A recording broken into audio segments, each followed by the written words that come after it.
In the shadow of Luxor's sun-baked cliffs, where the Nile's ancient whispers still echo, archaeologists have cracked open a tomb hidden for 3,500 years.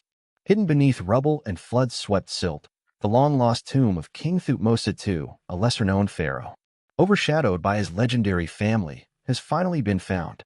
This is the first royal burial unearthed since Tutankhamun's in 1922, one that could help archaeologists learn more about Egypt's golden age. This is the last missing tomb of the kings of the 18th dynasty. For over a century, archaeologists had discovered Thutmose II's mummy, but not where he was originally laid to rest. Finally, his original resting place, battered by time and water, has emerged from obscurity. A royal Egyptian tomb misplaced by history. The story of Thutmose II's tomb is one marked by confusion, mistaken identity, and natural disaster. In 2022, a joint Egyptian-British team began excavating a nondescript site west of Luxor, designated Tomb C4. Nestled near the tombs of Thutmose III's wives and Queen Hatshepsut's original burial site, it was initially thought to belong to a royal consort. But as archaeologists inched deeper, new and exciting clues overturned their assumptions.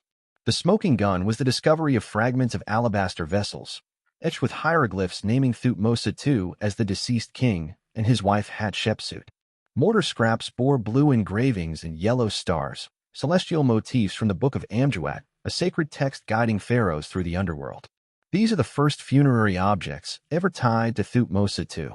The tomb's simple design, a plaster-lined corridor leading to a burial chamber 1.4 meters below, suggests it became a blueprint for later 18th dynasty rulers.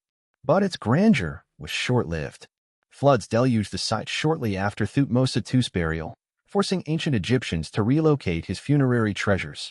Only scattered fragments survived, stucco flakes from collapsed walls, jar shards, and other small ancient bits and pieces linked to Hatshepsut.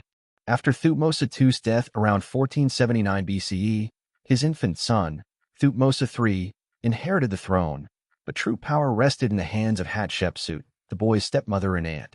For decades, scholars dismissed her as a mere regent keeping the seat warm for the young king. But modern research paints a bolder portrait. By year 7 of Thutmose III's reign, Hatshepsut had shed the role of caretaker. She crowned herself pharaoh, equal in title and authority, and retroactively claimed her reign began the moment her stepson took power. Queen Hatshepsut, arguably, the only woman to have ever taken power as king in ancient Egypt during a time of prosperity and expansion, according to historian Karakuni, most likely oversaw Thutmose II's burial. She wasn't just his wife. She was his half-sister and the power behind his reign. Her fingerprints are all over this burial. Thutmose II ruled for just 14 years, dying before age 30. Historians often reduce him to a footnote between his father Thutmose I, his son, Thutmose III, and Hatshepsut, who seized power as one of Egypt's rare female pharaohs. Yet the discovery of his tomb may redeem him. His reign bridged two eras of imperial expansion. The 18th dynasty, 1550 to 1292 BCE, marked Egypt's zenith, its pharaohs stretching the empire from Sudan to Syria.